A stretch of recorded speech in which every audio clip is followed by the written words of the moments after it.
ఎందుకు సోషల్ మీడియాలో ఫేమస్? ఎలా? సో, అంతకుముందు వరకు అంకిత అనేడంటే తెలీదు. హ్మ్. ఆఫ్టర్ మ్యారేజ్ హ్మ్. నా పాస్ట్‌లో నేను మ్యారేజ్ అవును. చేసుకున్నాను. అవును. ఆ టైంలో సో, బాగా వైరల్ అయిపోయింది. హ్మ్. ఆ వీడియో అనేది హ్మ్. ఒక ట్రాన్స్ ఒక అబ్బాయి ఒక అబ్బాయి బా మ్యారేజ్ మ్యారేజ్ చేసుకున్నారు చేసుకున్నారు. పబ్లిక్‌లో అనేది చాలా ఫేమస్ అయిపోయి వైరల్ అయిపోయింది ఆ అవును. వీడియో. అవును. అవును. దాని తర్వాత మా కమ్యూనిటీ నుంచి స్నేహ గారు నన్ను ఇంటర్వ్యూ చేశారు. దాని హ్మ్. తర్వాత సో, సో, సో అవును. చాలా అట్లా. మంది చేశారు. హ్మ్. చూసాను. ఇంటర్వ్యూస్ చూసాను. మీ కపుల్ ఇంటర్వ్యూస్ చూసాను. అప్పుడే ఆ! ఆ! ఫేమస్ అయ్యాం. దానివల్ల ఫేమస్ అయిపోయారు. చాలా. అవును. ఇప్పుడు నార్మల్‌గా మ్యారేజెస్ అంటే మీరెందుకు నమ్ముతున్నారు?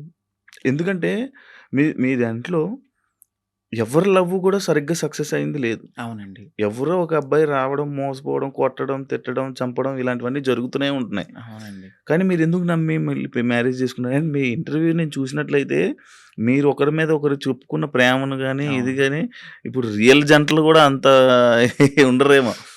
అలా ఉండేవాళ్ళు. సో, నరదిష్టి అంటారు గదా! మేబీ హ్మ్. అది గూడా కొంచెం హ్మ్. అయ్యుండొచ్చు. హ్మ్. సోషల్ మీడియాలోకొచ్చిన ఏ కపుల్ గూడా అంత త్వరగా కలిసున్నట్టు ఏమి ఉండదు. మేబీ ఒక కపుల్ అంటే నాకు దెలిసి గుట్టుగా ఉండి, ఆ ప్రేమను అక్కడే చూపించుకోవచ్చేమో.